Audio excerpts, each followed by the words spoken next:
and welcome to today's video. And today you find us in Scotland. Now I'm due to be at work tomorrow, which is why I've come up to Scotland, but I thought I'd come up a day early and I'll meet up with my friend John Mckenna, who's stalking away up there looking for some compositions in this beautiful bluebell woodland.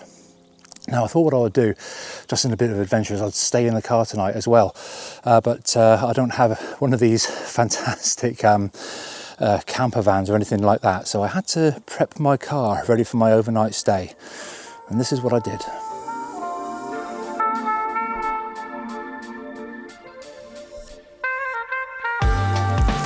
To make our privacy blinds, I bought some thermal wrap, glorified bubble wrap, which has a silver reflective side.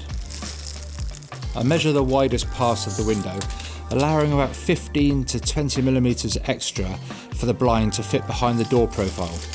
This will help keep it in place.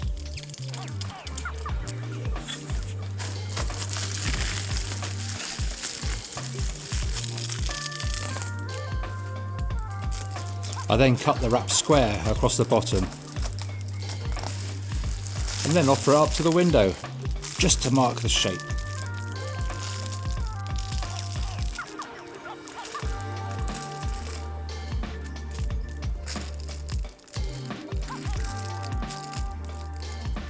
Again, I allow 10mm extra around the edges just for that tight fit. I place silver side to silver side, and this gives me a mirror image, so I'll mark this out and cut it, and that's both windows done for the front. As they are, these blinds are going to be a little bit floppy, so I've got a bit of duct tape to try and strengthen the edges. Now basically I took the tape and stuck half of it onto the leading edge of each of the panels and then folded it over just like that. I did this to all the edges.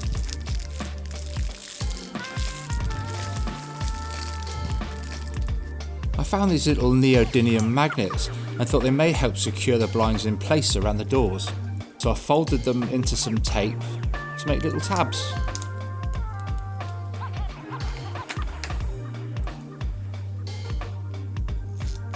Stuck them on in 3 or 4 places around the blinds. Genius! Now I didn't particularly want the blinds to be noticeable from outside, so I stuck duct tape all over the bubble side, leaving the silver side internal. It was the same process for each of the windows. Total time, about an hour. Total cost, about £36.50. Feeling pretty chuffed with myself. I was off to Scotland.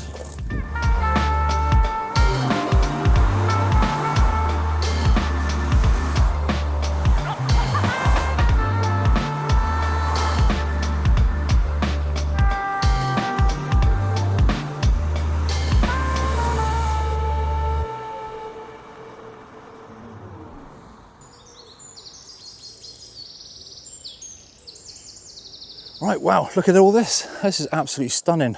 For my first shot, we're coming down and I've just seen, well, we're right next to the path here at the moment.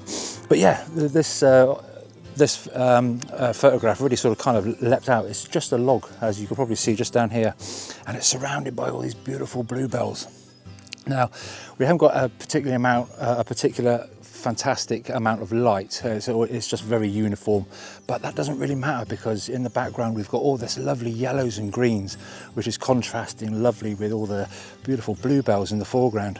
Now this log is just nestled just in the foreground there, and it looks absolutely amazing. So I'm not really fussed about the distance, so I'm just letting that fall off and just having the log in sharp relief.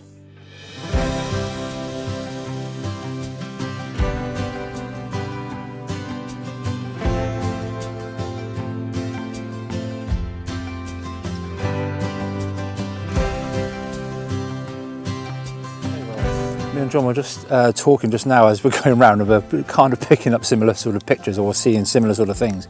Now, one of the comments that we have made is obviously, as you can see right above me there, the white sky.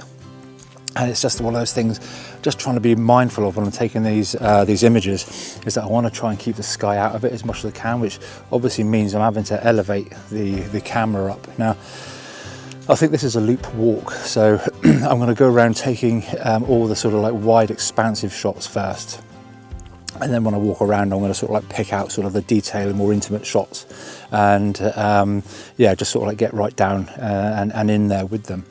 But with the sky in mind in this shot, I've tried to make use of the oak leaves in one half of the picture, just to hide that horrible white, the horrible whiteness going on. And also, as you can probably might be able to see, is that tree in the background there. Just using that to balance up the other side. Let me just talk you through the shot. Well, as you can probably see, just on there without too much reflection, you see we've got the trunk of the tree on this side, just balancing that just nicely, and we've got this lovely patch of greens and those lovely purple hues going through the background on that one. And yeah, just looking in my mind absolutely gorgeous. Now I do have the polarizing filter on, so that's saturating the colors really nicely, which is why it's just looking slightly different on the screen there, and it's really pulling those colors out. So yeah, so this is the shot.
It's one of those things when you come out with another photographer to a beautiful place like this, everything kind of comes out the same. So what we're going to have a game of today is photo bingo, I think it would be the word.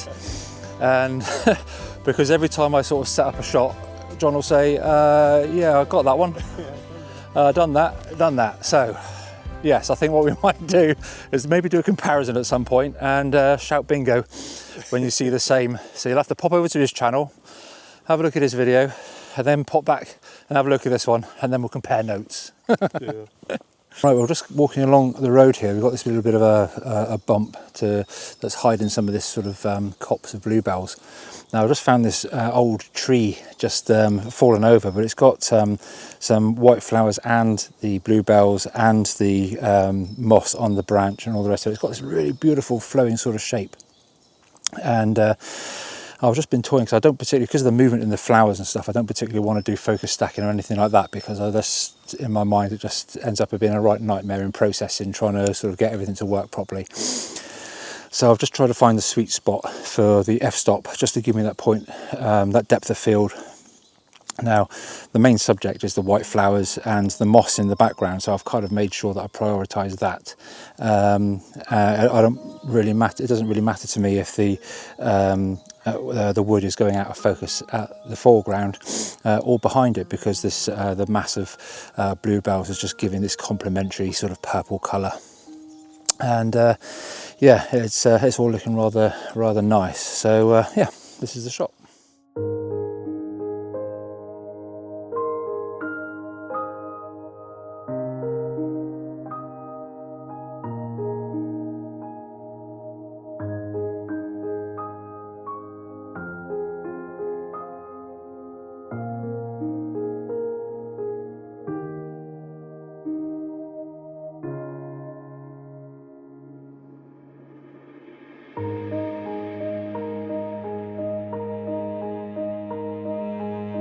We're having a fantastic time just walking around this woodland, and we're kind of on the loop back towards the car again. Coming along this pathway, and I just kind of stopped at this sort of scene here with the log and the bluebells and the ferns and that broken down tree in the distance, which is like coming sort of at you like that. I just commented to John and said, there's got to be a shot here somewhere. And he did mention that obviously he'd been around here earlier this morning and that he thought there was a shot there too, but couldn't quite see it. So I've had a stab at it, and this is what I've come up with. So as you can see, you've got the, right in the distance, you've got the fallen over tree that's pointing towards us, and we've got this beautiful archway just here, just framing all the beautiful bluebells and what have you. We've got a couple of ferns just sticking up there as well.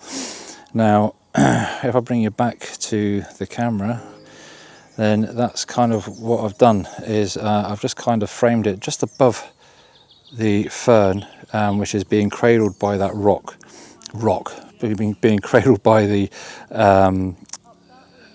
timber branch there, and then you've got the continuity of the colour going through to that at the distance. Now the branch comes in from the left down corner, and also to the left and right top corners, as you've got the trees disappearing into those corners, which kind of frames what's going on in the middle. Well, that's my thought anyway. So I think there was a shot. I'm not sure if it's a shot that John was on about, but that's what we're going with.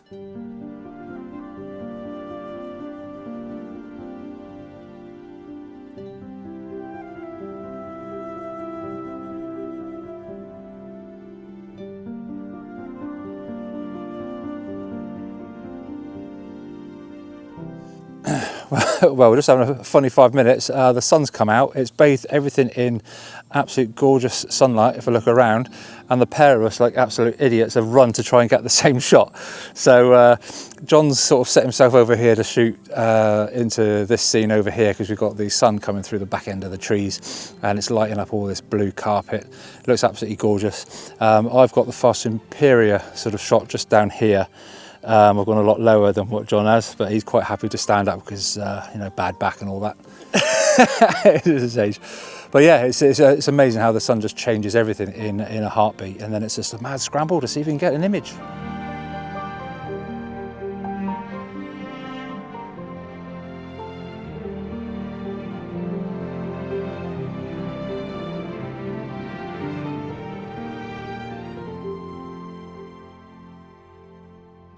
Such an amazing place to explore. It's a very busy mind. There's lots of people walking around, but yeah, you just got to pick your moments. So, yeah, let me just talk you through this shot, because the sun's come out and it's really giving some dynamic light. That's kind of what we're looking at the moment. You see all the nice hot spots and stuff going on right the way through. That's actually fantastic, which is a nice rendering of what we can see up there with a 100 to 400, really bringing that in and compressing the background to bring it forward. And I'm really happy with this, according to what I can see on the back of the screen.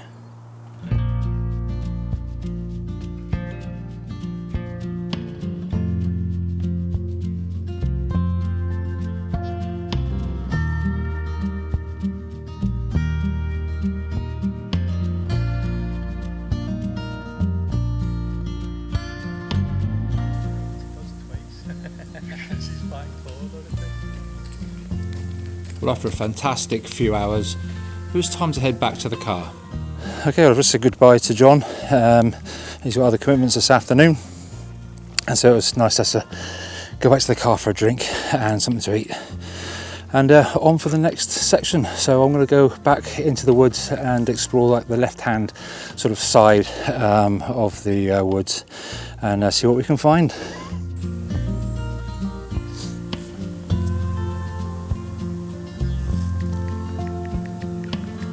Okay, so I've just headed back down from the top end of the woods. There's not a great deal up there really. There's a lot of windfall and stuff going on, so it doesn't look too pleasing. But when you come back and have a look at all this, you know, I thought I'd better come back and make the most of it. Now what I did find is this log, which has been weathered away and sat on and all sorts of stuff, and it looks absolutely amazing.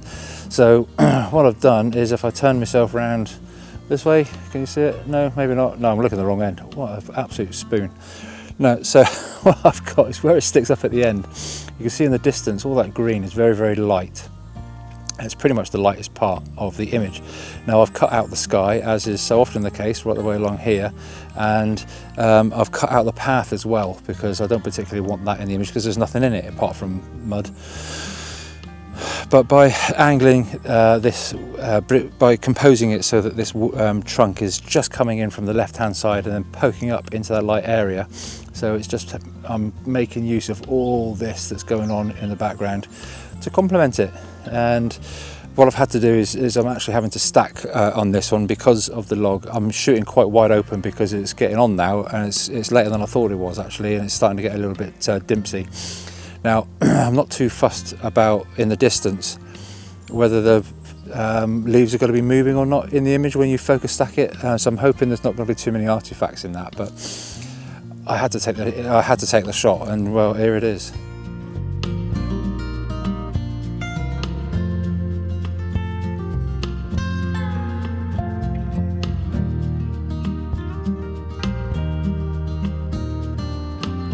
Well, I'm going to head back to the car now and yeah, grab something to eat and settle down for the night, which is going to be interesting.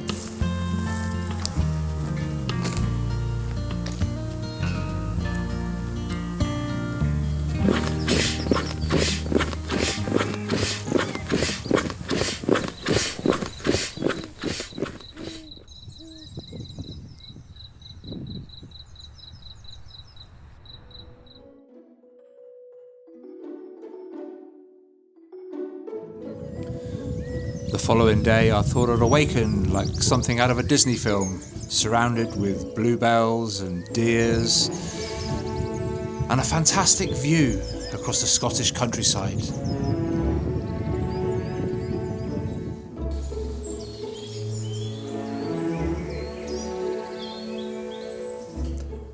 Well, good morning everybody. Sounds lovely. After a very interesting night sleeping in the car, I thought I'd make the most of the last sort of hour that I've got left here before having to head in to work. So yeah, I managed to fold myself into the car around all my equipment. I don't think normally I would bring all my work equipment with me when I do something like this. 6'4" in a car with all my work gear is not good, but yes, lessons have been learnt. But yeah, I'm going to spend the next hour that I've got pretty much just having a little look around. I've almost got the woods to myself. I've just spoke to a couple that said there are plenty of deer around this time of the morning. Oh, that would just cap it off, just to have something like that as a final image. But yeah, let's see how we get on.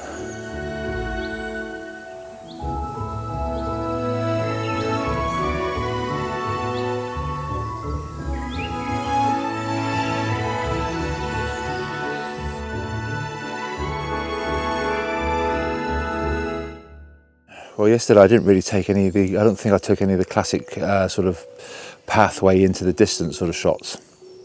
So today I think I might work on that in the limited time that I've got. So I'm going to walk along this path because I know this path is nice and windy and it does get very beautiful further up. And yeah, so in the next sequence of images I think will be sort of pathway shots and things like that. But it's so still, and I've pretty much got the woodland to myself.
I think it's amazing.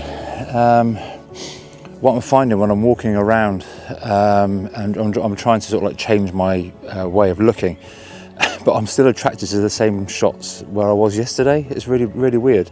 So I've tried to step back a little bit and then really try and sort of narrow my view even more so, to sort of try and get even more sort of personal sort of shots, you know, or intimate shots.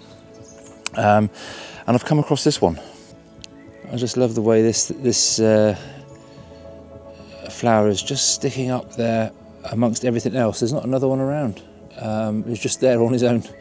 And so I just sort of popped him on the left-hand side there, just to complement the colours behind, and just try and keep a bluebell just in focus so you can see what it is. But that dandelion, I guess, is just kind of looking like, I don't know, looking like the moon or something like that. I don't know, it's really bizarre. But yeah, I just really like that. It really stood out to me. So yeah, this is the shot.